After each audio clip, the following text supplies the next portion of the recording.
A VBAC stands for a vaginal birth after a C-section, and you mentioned that you did have one before because you had twins. Congratulations on them, but baby A was breech, and so second time around, your doctor would probably tell you that it would be okay to do a VBAC if done under the proper circumstances. You're wondering about whether or not it would be a good option for you. There are risks to doing a VBAC. The problem is that last time you had a C-section, they made an incision on the uterus, and forevermore, that point will be weak. And so every time you get pregnant from here on out, there is a chance that once you start contracting, that weak point could rupture open. That's called a uterine rupture. And it's similar to if I were to take, make an incision down my bicep and start lifting heavy weight, there's the potential that it could pop open. So this is the exact thing that your uterus has the potential to do with future pregnancies. The good thing is, though, that this only happens 1% of the time. But because it is life-threatening to both mother and baby if it does happen, your doctor and nurses are going to want to make sure that you understand the risks before attempting a VBAC. Now, if you decide to do it, there are definitely pros and cons to both a vaginal birth after a C-section as well as to having a repeat C-section.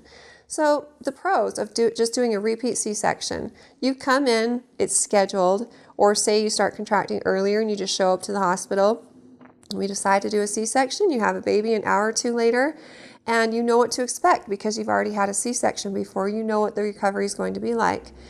But the downsides are that you don't get to experience a vaginal delivery. The recovery is longer, and obviously the pros to a vaginal delivery would be that the recovery is shorter, and you get to experience what it's like to deliver your baby and hold them afterwards, and those are all the things you don't get to experience when you have a C-section. But the one downside to doing a vaginal birth after is that you will act like a first-time mom, meaning that your body that's never had a vaginal delivery before will take longer to get into labor, and once you're in labor will usually take longer to go through the process, and you'll have to push typically for 1 to 2 hours. So normal labor length for first-time moms is 12 to 18 hours, sometimes longer, and this is what you could expect as well. And your doctor's not going to be very patient if your body's not progressing. We can't be as aggressive in helping your labor progress if you've had a VBAC. Meaning, ideally, it would be best if you went into labor on your own and you continue to progress with your doctor just breaking your water. However, if you start to stall out, we could start a little bit of Pitocin to keep you going, but we need to be more judicious with someone who's had a C-section in the past.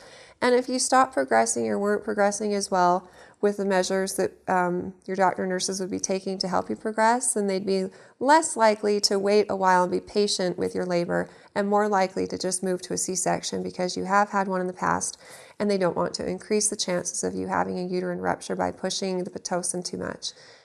It would be best to have a conversation with your OB provider about all of these details because they know the specifics of your situation. They know what your past pregnancy history was like. They know what this pregnancy's been like for you, and they can sit down and offer the best counsel and guidance, and based on this information, you can make the decision that's best for you. If you have any other questions for me, feel free to ask them on our Facebook page and recommend us to your friends and family too.